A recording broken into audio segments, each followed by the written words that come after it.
Hey everyone, Tanika Christopher here, Associate Broker with Signature Choice Realty in Valdosta, and we're often asked, what are the best restaurants in Valdosta? Well, with you in mind, we've created a series highlighting local culinary experts. Welcome to What's Cookin' Valdosta.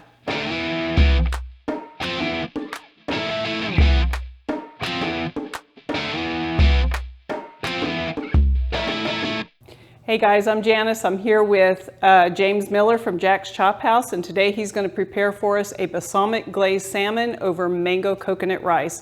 Tell us what's going into this dish.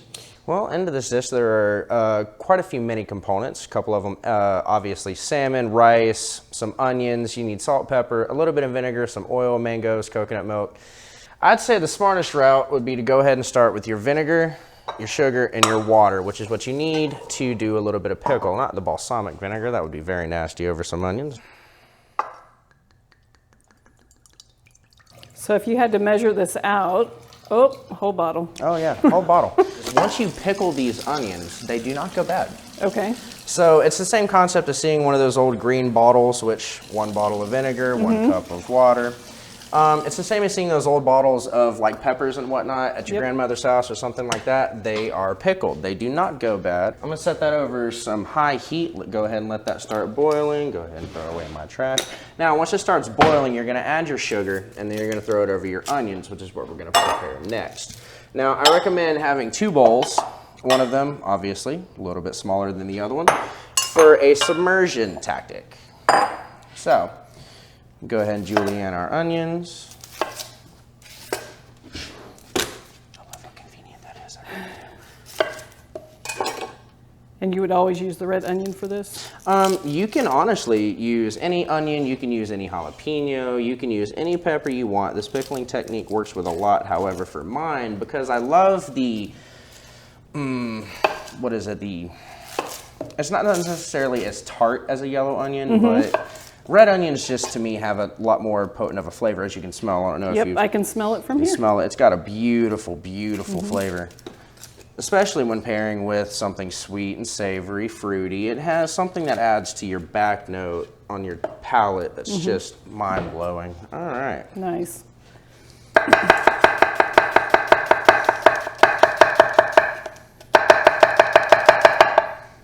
So how long did it take you to perfect that cutting technique? A long time, actually. One of my old chefs tasked me with learning how to one day, because back in the day, I used to go real slow, like so, which is how you learn, but eventually.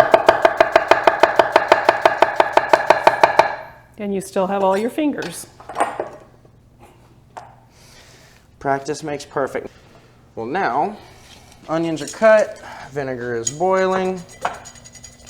You're gonna add some sugar. There is no measurement as far as how much you want or how little you want, but you want just enough. I'd say in this batch per bottle, about ½ cup.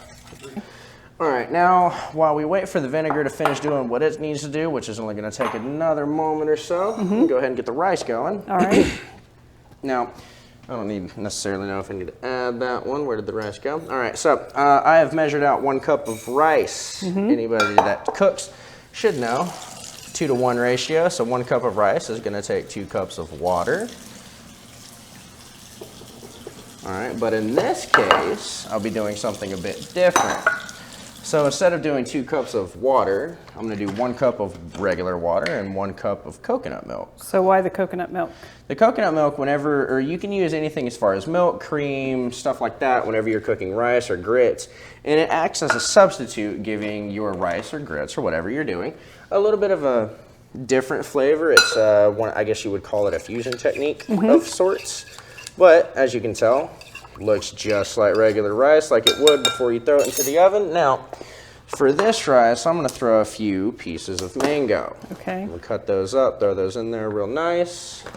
They can be as fine as they need to be. They can be as thick as you want them. It's really up to personal preference. Me, on the other hand, I kind of like a little subtle, nice little piece of mango, nothing too crazy. I'm gonna take this, we're gonna wrap it. Coconut milk, water, mango, the whole 9 yards. All right. We're gonna set that in the oven at 420 for about 30 minutes. this part of our process should be ready, which is the vinegar for the onions. That smells delicious. You don't want to do it directly though. Nope. It does have a potency. Now, new guys in the kitchen, I would normally ask you, do you want to take a whiff? Take the breath away from you. Just enough to cover the top. Now, this is where your second bowl comes in. You're going to put a little bit of water. You're going to put that right in the middle, and it takes up the volume to create a nice coated seal. Okay. All right, so for this one, balsamic vinegar. Now this one again is something similar to the pickle. I'm not going to take all of it, about half of it, because this process, you don't really want too much, but even that right there is going to give you about a month's supply. You don't need too much, about 1.5 cups. And similar concept, you're going to get that, bring it to a boil. Once you get that to a boil, you're going to do, again, same concept, and you're going to add your sugar. But this time, you're looking for a texture, a consistency. Okay. Something is really different between red wine and balsamic vinegar, but whenever you add your sugar at a certain point, it actually turns into a very thick, very syrupy, kind of like a, what is it, the dessert strawberry stuff that you would normally see on like a cheesecake or whatnot. It creates the glazed consistency. Okay. Unlike red wine vinegar, has a completely different ball game. Get some green onion. The green onion themselves is a personal, I like to add it as a not only A, garnishment, but B, the flavor of a green onion paired with it is that onion flavor that you would normally look for. Because you're gonna get very confused when you taste the red onion, but you're gonna be pleasantly surprised. All right, so here, again, there is a measurement, but for this one, you're just going for a texture and consistency look to it. And you'll know you're done when you don't see those little specks right there on the bottom of your pan. And that's the sugar, I'm assuming. That's the sugar. Once that sugar is nice and dissolved, you should be good to go.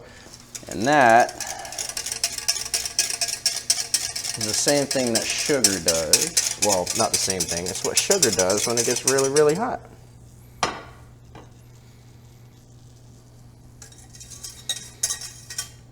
So rice is ready, onions should be ready in just a moment, salmon is last. Now, you can do your salmon however you would like. I've seen some people blacken it. I've seen some people use salt and pepper. I've seen some people bake it. It really just depends on your own personal preference. For the final step, it's gonna be your salmon. Now, I don't necessarily like shakers like that because the holes are so big, you don't really get as much control. But, you know, to each his own, whichever you would like. If you have a fresh pepper, what is it? Grinder? A mill, I would prefer one of those. Gotcha. Just because who doesn't like the actual cracked black peppercorn on top of their stuff? I actually like a lot of pepper. And believe it or not, salt, I'm kind of the same way. I don't necessarily know if this is iodized, but that fine powder really adds up if you don't know how much you're adding. Gotcha. And much less, anytime you're doing anything with seafood, whether it be bass, oyster, or even shrimp, believe it or not, what brings out the true flavor is salt. Okay, so isn't there naturally a good because amount of sodium in fish?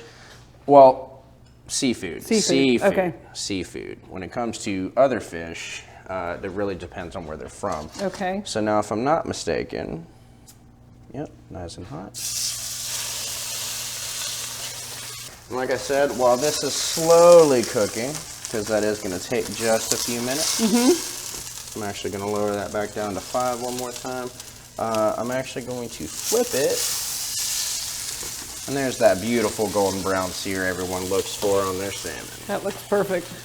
Whenever you're cooking your salmon, unlike cooking a steak, most people have the finger trick where they can tell like what's done, what's medium, what's rare. When you're cooking your salmon, you're looking for that outside ring, so even when you flip it, you can still see your sides. So if you've got a big, hefty piece of salmon, like this one, for example, it's always good to kind of flip it and cook your sides so you get to that. Like I was saying, my personal preference is a little bit mid-rare, but you can get a nice medium if you make sure that all your sides are nice and cooked. And I just flipped it off of that side, or no, this side. So with this side, flip it over that's the what other your way. side should be looking like as soon as you're done. Now I'm going to let this sit for another moment because it's starting to cool off. Go ahead and flip and cook that opposite side if I can do it without breaking it. Now I'm going to very carefully actually transfer this Can we bring the plate to you? Sure. Put that right about there. All right. And then for the remainder of it, where'd my spoon go? There it is. Got it? You want just a little pinch of onion right there on top.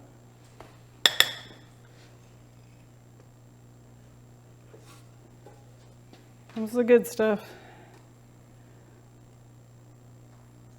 And like this, you can add as much as you want, as less as you want. And